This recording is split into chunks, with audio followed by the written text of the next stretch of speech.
Shannon. This is Thomas Booker. We are co-founders of Gone But Not Forgotten MLB Unmarked Graves Project. We've been asked before if we're connected with Major League Baseball or the Reds, and we're not.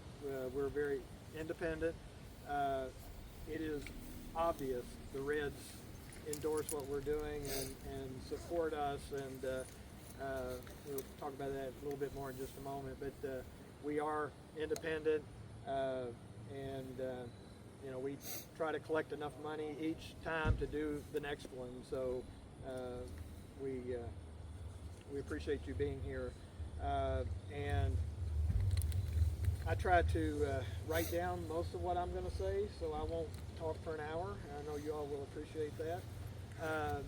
I want to begin by kind of welcoming our guest, and to begin before that, I want to recognize someone who is no longer with us, and I brought his jersey.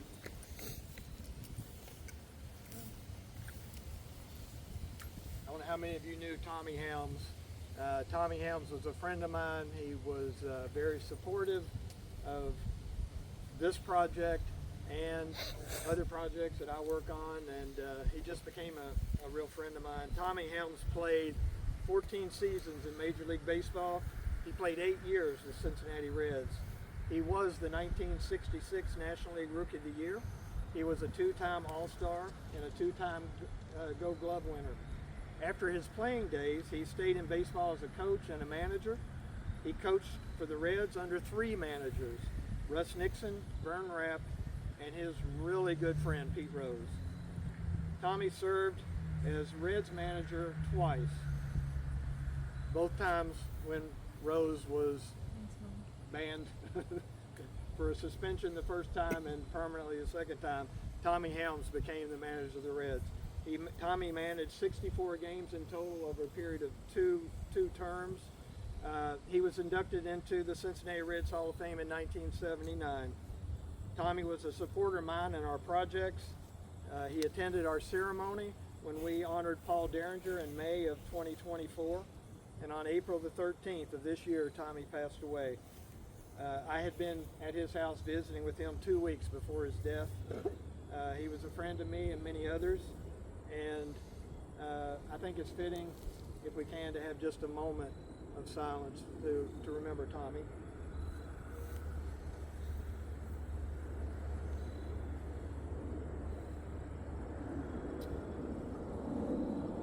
Thank you. So now for those who are here, first I would like to thank Spring Grove Cemetery. For those who know me and may get to know me more, I'm a persistent person, and there were a few phone calls, and I asked for this and I got this. I cannot imagine what Spring Grove Cemetery would do for you if you're actually paying for their services. They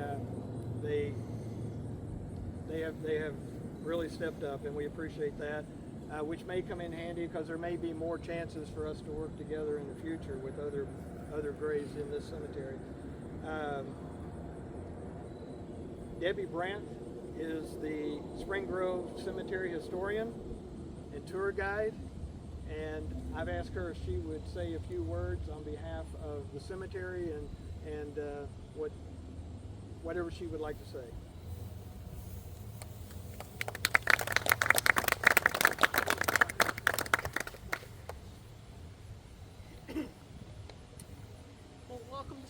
Cemetery in Arboretum. It is both a privilege and an honor to stand before you today as we gather to celebrate the memorialization of Edward J. Icicle Reeder, an early pioneer of America's favorite game. When David Shannon first contacted me earlier this year, he told me about the Gone But Not Forgotten Major League Baseball Unmarked Graves Project, a truly remarkable effort to restore dignity and remembrance to early baseball players whose final resting places had gone unmarked. I've often remarked that we know the stories of many of our residents here at Spring Grove, but there are so many more that we do not know and will never know. Today we get to add one of those unknown stories over to our collection of known stories. Edward J. Icicle Reader was born here in Cincinnati in 1858. I'm not going to get into your stuff and steal your thunder. By the time he became of age, baseball was not only a pastime, it was a symbol of American spirit, community, and ambition. By all accounts, he was a larger-than-life character. Standing at 6'1" and weighing 195 pounds, he was a big man for his time, and he carried himself with a presence that could fill any room or any ballpark. He was charming, confident, and by many descriptions, quite the talker. In fact, his nickname Icicle wasn't bestowed upon him by teammates or fans. He gave it to himself. Though his career was brief, intersecting with the experimental era of baseball's early years, when he made his debut with the Reds, he played 3 games, and then he went on to the Washington Nationals, and then never to return to majors after he played 3 games with them. But he did manage and play in the minor leagues. When he was finished, he moved back to Cincinnati. And there's even a little story we found that attested to his larger-than-life and his personality, that we found out that he was arrested for picking pockets outside of St. Xavier Church on Sycamore Street. His defense, when he had to go to court, he told the judge he was too drunk at the time to know what he was doing. Amazingly, the judge accepted that excuse and found him not guilty. A moment of humor that somehow feels perfectly in keeping with the spirit of a man like Icicle Reader. He passed away in 1913 at the age of 54 from what was then called dementia paralysis at Longview Asylum Hospital here in Cincinnati. And for more than a century, his grave has remained unmarked until today. Today, as we place the marker at the grave of Edward Icicle Reader, we do more than mark a name and a date. We restore a legacy.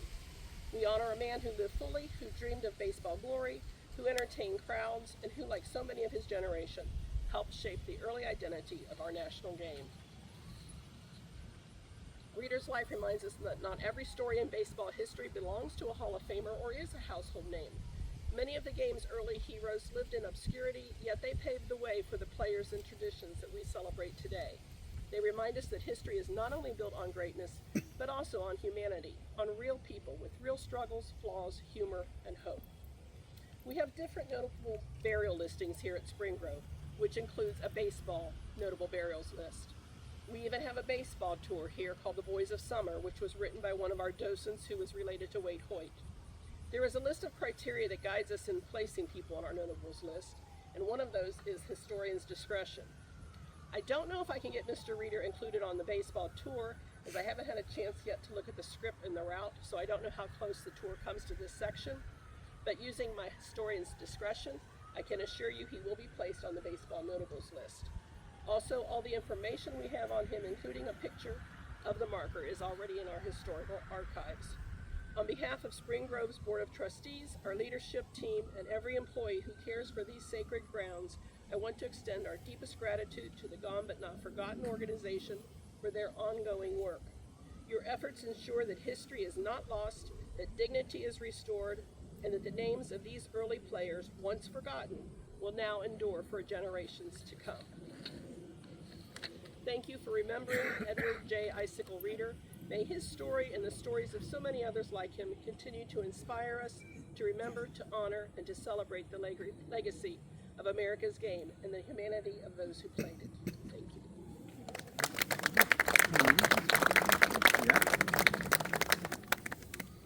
Thank you very much for everything. I would like, he's not here, actually he's here, Brad Leak, for those of you who may have came to the last installation we did for Robert Clark. Brad Leak is with Lewin Monuments, and they're on the grounds, but they're doing some big project. He said he probably would not be able to step away, but they helped us with the cost of the marker. They engraved the marker and delivered the marker to the cemetery, so the cemetery could mount it. So we want to thank Lewin Monuments. And next I would like to thank Rick Walls, and I've asked Rick if he will share just a little bit on behalf of the Cincinnati Reds Hall of Fame and Museum. it is such an honor to have them support us in the way they do. Rick Walls. So it's a beautiful day out here. I can imagine a fall baseball game taking place maybe with Mr. Reeder playing a little outfield, getting one of his hits. This is something that the Reds Hall of Fame really appreciates organizations and groups supporting our mission, which is to celebrate greatness, preserve history, and provide inspiration. And when David and Thomas put together this organization, Gone But Not Forgotten, and what they've been doing this is their fourth, and they've done some other projects as well. It's really a special way for us to bring our mission to life. And we often say that once a Red, always a Red. And that doesn't talk about how long you have to be a Red, how many games you have to be a Red. It really means that. And I think today is a great example of how the organization, how friends and fans of the baseball organization, the Reds, really feel about their history. And there's been a lot of history with the Cincinnati Reds. And with us today are Cincinnati Reds stockings, as you might have noticed. And maybe Mr. Reeder would have had a uniform on like this at one time, maybe a little bit heavier wool than what we're wearing today. But this is all volunteer vintage baseball team that plays for the Reds Hall of Fame, does a lot of charity events, and goes out in the community. And I really thank them for being here representing the Hall of Fame and Reds history, not today, but all other days. But this is such an important time for the family, so we really appreciate them being here. But most important, I know they feel the same way I do about Reds baseball history. We appreciate what David and Thomas are doing and hope that these projects can continue for a long time. Thank you.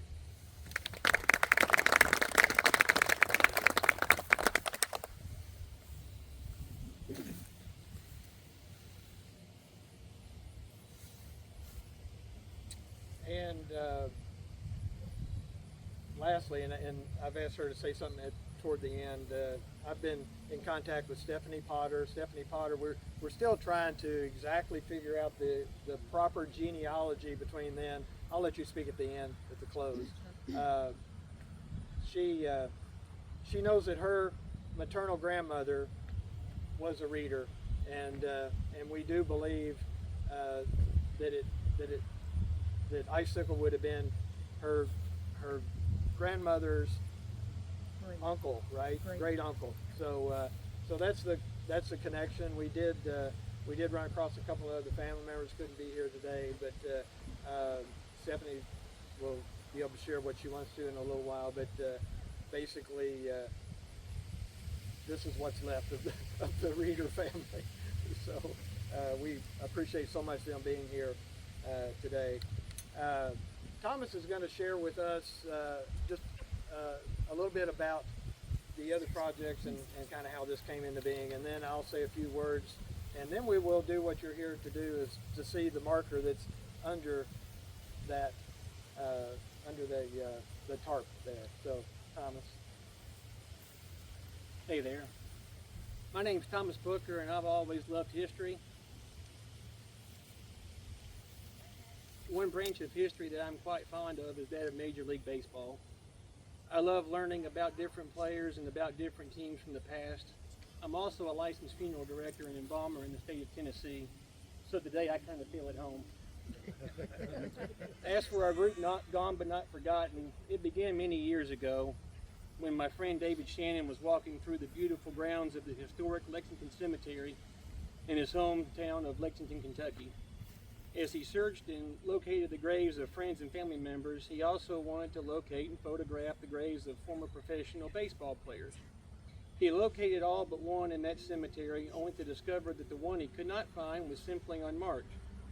After several years of thinking about the grave, he reached out to me, knowing that we shared the same interest in baseball history and baseball players' graves.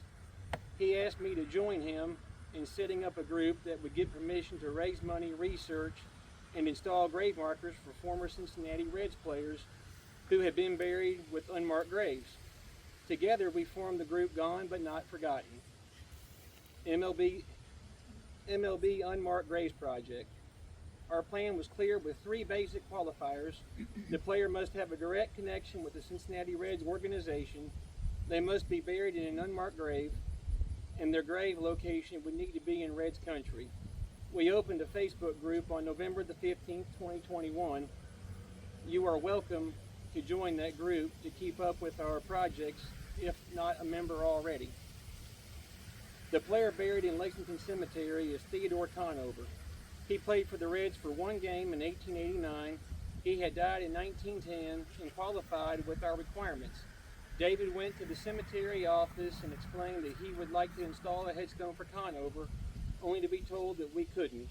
When he asked why not, he was given a list of things that would need to be done to allow that to happen. About 2 to 3 weeks later, David called the cemetery back and said, "Done." Surprise? Now what? Then the cemetery knew that we were serious, and they helped us proceed to give Mr. Theodore Conover a beautiful permanent marker to mark the location of his grave. His marker was unveiled on April 26, 2022. There was so much red tape, and we jumped through a lot of hoops, mostly David, but me to an extent. But we also learned a lot about the process. This allowed us to set our sights on future projects like the one we celebrate today. Our next project was for Mr. Henry Hank Gastright. Hank also played only one game for the Reds. He played for them in 1896. This was the last game in Hank's nice big league career. He had been a 30-game winner and had pitched a no-hitter earlier in his career. He was buried in the St. Joseph Cemetery in Wilder, Kentucky in 1937. We unveiled his marker on August the 18th, 2022. That cemetery is part of the Covington Catholic Diocese, and with the relationship we developed with the cemetery management, it was easy to set our sights on the next unmarked grave project. Mr. Robert Bob Clark played for the Reds in 16 games in 1891 after several years for the Brooklyn team, which is now the Los Angeles Dodgers organization. Boo. Bob was buried in St. Mary's Cemetery in Fort Mitchell, Kentucky in 1919. We unveiled his marker on November the 16th, 2024. One constant through these projects has been seeing the joy of the descendants. I lost my place. Descendants of the former players that honor in this way. We have developed friendships with the family members from each one, and it is fun to see how each of these players' careers overlapped with each other. Records show that all these guys knew each other, often their families were connected. Between the Gastright and Clark projects, we were delighted to be able to honor Cincinnati Reds Hall of Fame member Paul Derringer with a bronze memorial plaque at the historic site of Crosley Field on the property currently owned by the City Gospel Mission. Mr. Paul Derringer had passed away in 1987 and was cremated, and there was no location to honor him. Therefore, David and I felt this was important and was happy that we were able to honor his life. We raised all the funding, designed and purchased the plaque. We then partnered with the Reds Hall of Fame, City Gospel Mission, and General Electric to have the plaque installed on the base of the replica light tower located on the site, and it was a really beautiful day. We are thankful for those who have helped us through these projects. We rely on contributions from individuals who appreciate what we are doing and donate to cover our cost. We have been blessed to have 2 different granite companies provide our markers at a very reduced rate or even fully donate to us. If you want to donate to help us with future projects, or you want it to be designated for today's installation, see David or myself after the ceremony today. Thank you.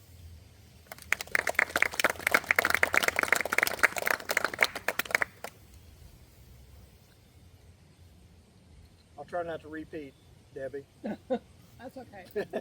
Good words are worth If you hearing hear it twice, that means it'll sink in, right? Repetition, repetition.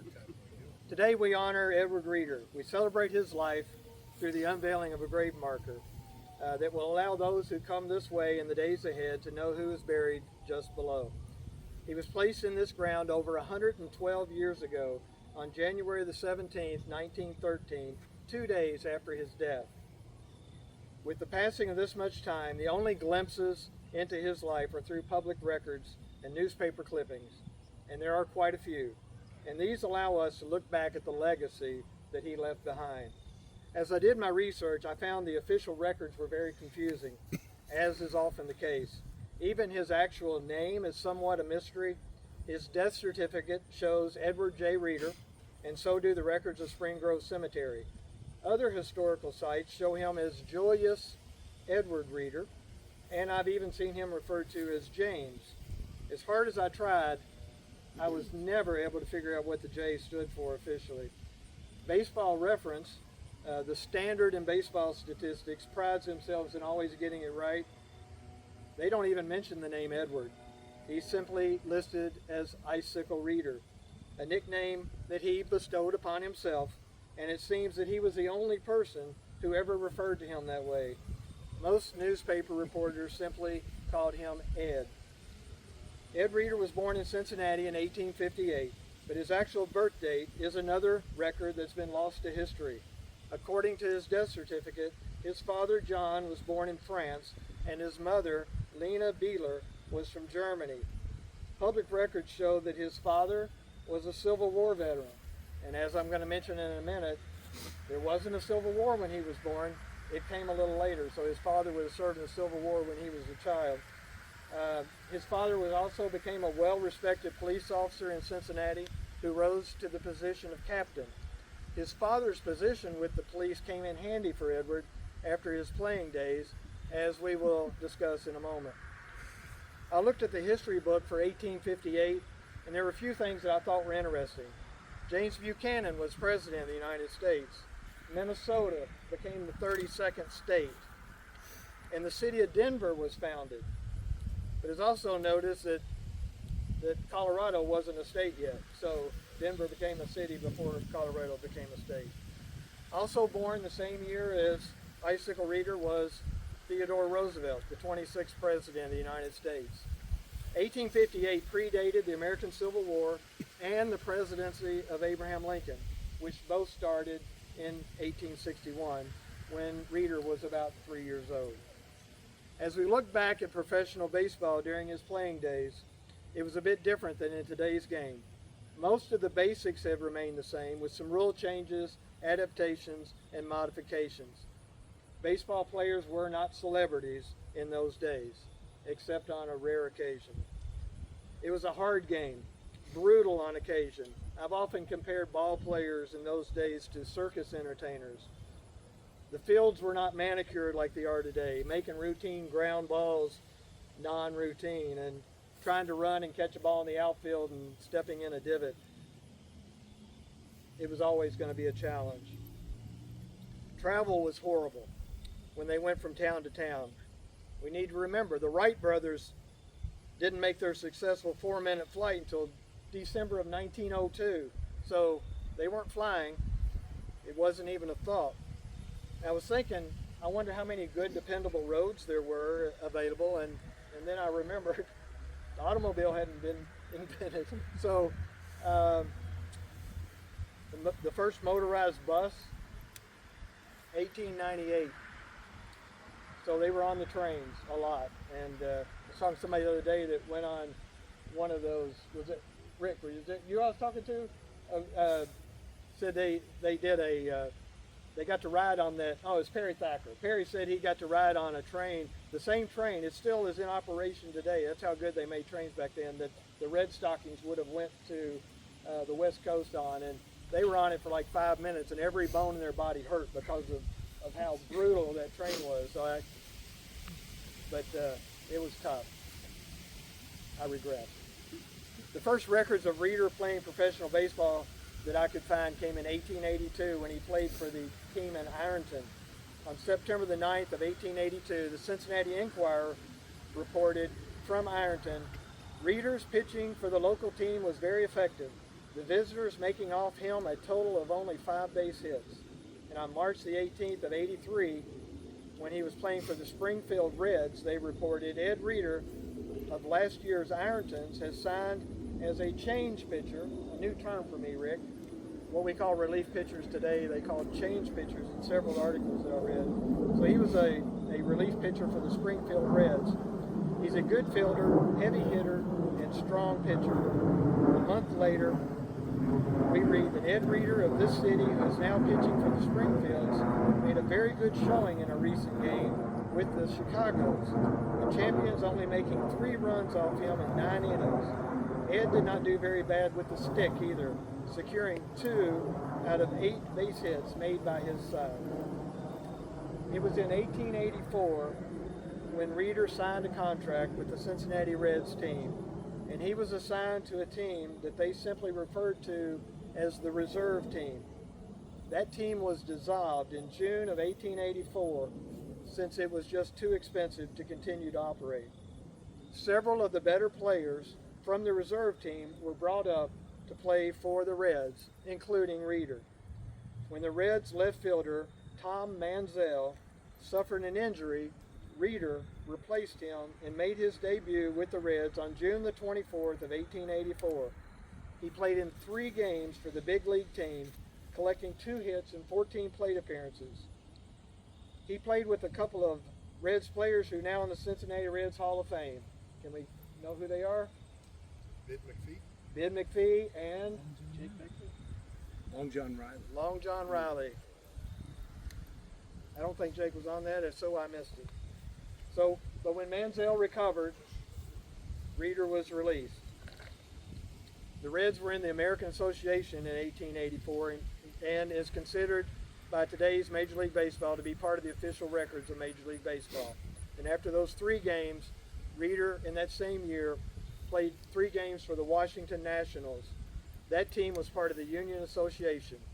The Union Association was another professional baseball league which competed with the American Association and the National League, but it lasted only for that 1 season. And after those 6 games, Reeder never played again in the recognized major leagues, but he continued to play professional baseball for several more years.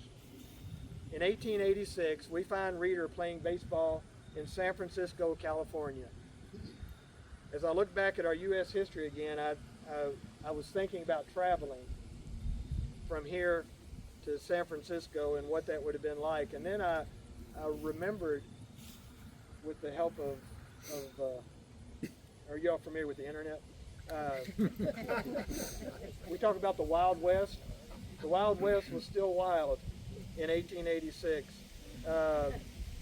In 1886, while he was traveling from Cincinnati to San Francisco, the Apache leader Geronimo surrendered to the United States in Arizona.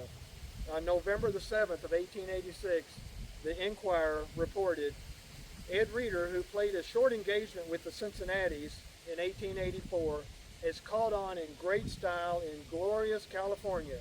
He is now first baseman for the San Francisco team.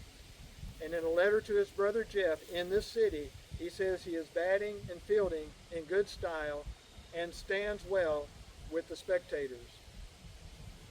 There's numerous articles, and I probably have 100. I'm just going to quickly read 2 or 3 little short. This just kind of shares how Ed Reeder was thought of by the media, the newspaper writers of the time. 1888, Ed Reeder still holding off. He has several excellent offers, but none that he likes. He's a first-class fielder, a heavy hitter, and a splendid general utility man. In 1890, Ed Reeder, our handsome first baseman, arrived Friday from Cincinnati. He's been trying to knock the ball out of the lot. He says it can't be done. That same article includes information on our first project. I'm quoting that article. Theodore Conover, pitcher of Covington, Kentucky, whose release was purchased from the Springfield by the Cincinnatis but was released, has offers from the Sacramento Club, Springfield Club, and Austin Club. So it's interesting that many of the players we've honored, the 4 that we've honored, have interconnected. Their relationships often extended before, during, and after their baseball careers. Another example of that came in from the Enquirer in 1888. Henry Gastrite, a young Newport, Kentucky pitcher signed with the Toledo Cub in his maiden game Tuesday night, shut out the Danville, Illinois club with a record of but 3 hits made against him and a victory club, and it's 13-0. Ed Reeder of this city is covering first base for the same team. So they not only knew each other but played together. And in our second projects when we honored Gastrite. And then we start to see this transition out of playing baseball. We read from a report in 1893 that Ed Reeder is now a baseball umpire. Mr. Reeder is one of the pleasantest, I love that word, pleasantest fellows in the world and is popular with everyone as an umpire. Can you believe that? How many umpires are pleasant to everybody? Anyway, He was a star pitcher of Chicago and Cincinnati for a long time and is a great all-around player. And he makes one of the most conscientious umpires in the business. And if they were all like Ed Reeder, baseball would be lots better off. He eventually gets a job as an advertiser. It's hard to determine exactly what that meant, but as far as I could tell, he worked for a newspaper selling advertising. On his death certificate, his occupation is shown as advertiser. I've gotten a little ahead of Ed Reeder's legacy. Those old newspaper articles tell us, and much is directly from the mouth, quoting Ed Reeder himself, that he had issues. There were a couple of things that he loved more than baseball: booze and women of ill repute. And he couldn't seem to control much of anything. He did have a reputation from the very beginning of having a very unique gift of charm. When sober, he could talk his way in and out of almost anything. According to Joe and Jack, where's Joe and Jack? According to Joe and Jack, he was the classic clubhouse lawyer, as they wrote in the book that they wrote, that they did. I have one here. We're not selling books, but the Local Boys, great book, has information on 3 of the projects we did and maybe some of our future ones. But he was a clubhouse lawyer. There was a paper trail of him conning his way in and out of various opportunities, but it all eventually caught up to him. On November 23rd, 1902, it was reported by the Washington Post, Ed Reeder, an old-time ball player who was at the height of his popularity when Long John Riley was playing first base for the Cincinnati club, was arrested in Cincinnati the other day for picking pockets. It was alleged that Reeder worked among the churchgoers and then was arrested. And when arrested, the goods were found upon him.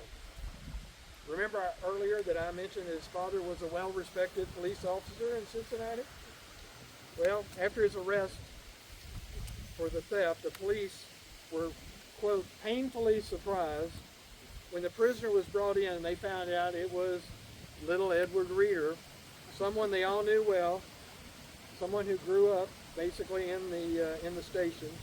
They determined he had been drinking so heavily that he could not possibly be mentally responsible for his actions. This was explained to the judge and he was released. On December the 20th of 1908, the Enquirer reported from Baltimore, Maryland, on December the 19th, Edward Reeder, a well-dressed man who says he is an advertising manager and lives in Cincinnati and San Francisco, and who is charged with being a vagrant, was taken before Justin Tyson today. Captain Ward believes he has an interesting personality in the toils. Reeder refused to give any account of himself. He is 50 years old. He died at the age of 55, January the 15th, 1913, as a resident of Longview Asylum Hospital. The cause of death was paralytic dementia brought on by late-stage syphilis. I don't want to paint his life as a joke by any means. He did what he felt he needed to do to survive in a very tough world. All those things that we've already talked about.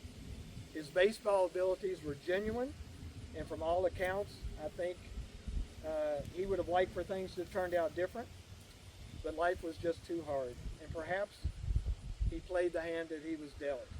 His obituary was short and sweet. Reeder, Edward J., beloved husband of Celia Reeder, nee Sullivan, Wednesday, January 15th, at residence, 1620 Mansfield Street. Funeral Friday, January 17th at 2 p.m. Burial private. I'm sure most of you are much smarter than me. Doesn't take much. You know what nee stands for in the obituary? I did not. I had to look that up. French term meaning born, maiden name. So nee would be Sullivan would have been his mother's maiden name. As I conclude, baseball is full of stories and personalities, and some exaggerated for a good story in the papers. Maybe so. But I think Edward Reeder, who wanted to be called Icicle, earned every click on those typewriters and lived a life full of mischief, travel, memories, and fandom. From the way I read those newspaper reports, I get the feeling that Edward Reeder was really liked by the press. I'm sure he was a good interview, and he made people happy. I thought of the episode in The Big Bang Theory when Howard Wolowitz wanted to give himself a great space nickname, and he wanted to be called Buzz. But he knew someone else needed to give him that nickname. He couldn't give himself a nickname, right? So he kept dropping hints. Buzz and Buzz and Buzz. But if you remember that episode, it was Fruit Loops that stuck. But for Edward Reeder, he wanted to be known as Icicle, and it took many years. But from now on, he gets the last laugh. He will always be remembered as Icicle Reeder. And thanks to Edward himself, his baseball career will always be remembered. Not only not for anything that he did between the lines, but for that crazy nickname. Today, we get to unveil the marker. I was telling Debbie that from the very beginning, this is in a section that requires flat markers. The other three markers we did have been upright, and when we pull the sheet off, everybody can say, "Ooh!" It's hard to do that on a flat marker. So Debbie checked with her boss, she said, and they have provided us a poster. So when we unveil this, we're also going to unveil a poster of this so you can see it. The wind wasn't really good to this, but we're going to unveil the poster. Do you have anything else to say? No. I think I've got enough. You want to unveil that? Yeah. Same time. I'll put this up here. Drum roll. Ah! Was that good for the camera? It was great. That was great. Phenomenal.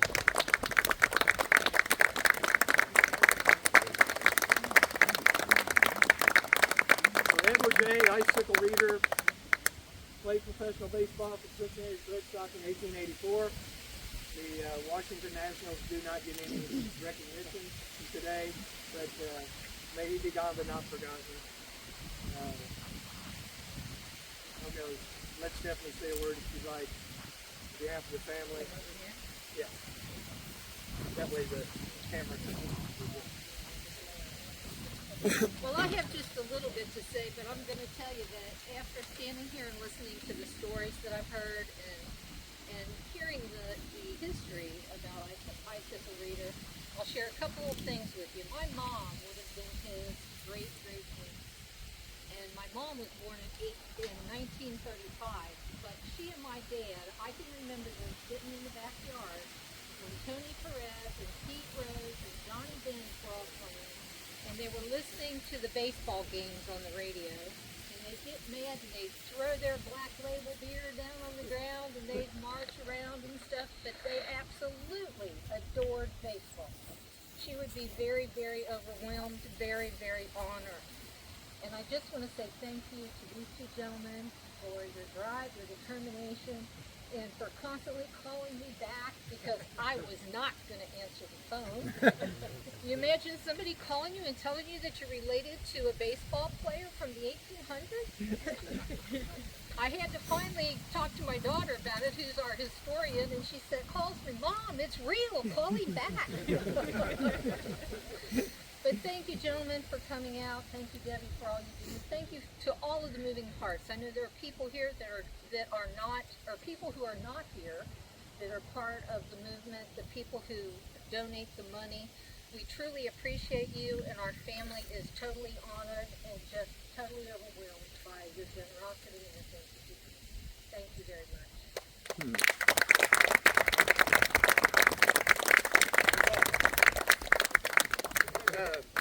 That is all I have. We do have,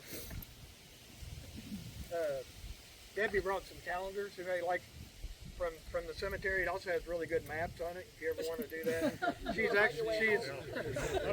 I don't think she mentioned it, but she's not only a historian, but she's tour guide too. So if you want to know where some grave is, she can find that out for you if she doesn't know off the top of her head. But we have those here, and then I don't have any for today's, but Steve Douglas, who's a friend of our group, has done a couple of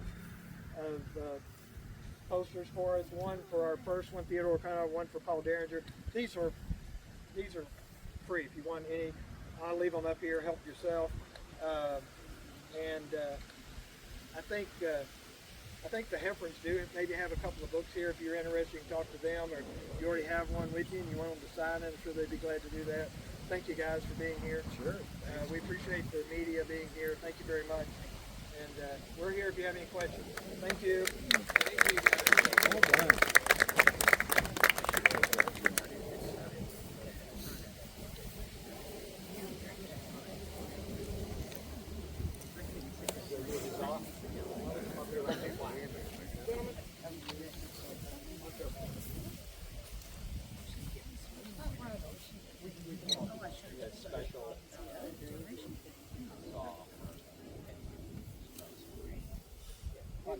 In 1869, whenever we finished playing a game, and we would talk to the crowd, the captain, which is myself, would come up and talk about the game and our arbiter and everything. But we'd like to celebrate Mr. Reeder here with what we do as a huzzah. So, gentlemen, 3 cheers! Hip hip! Huzzah! Hip hip!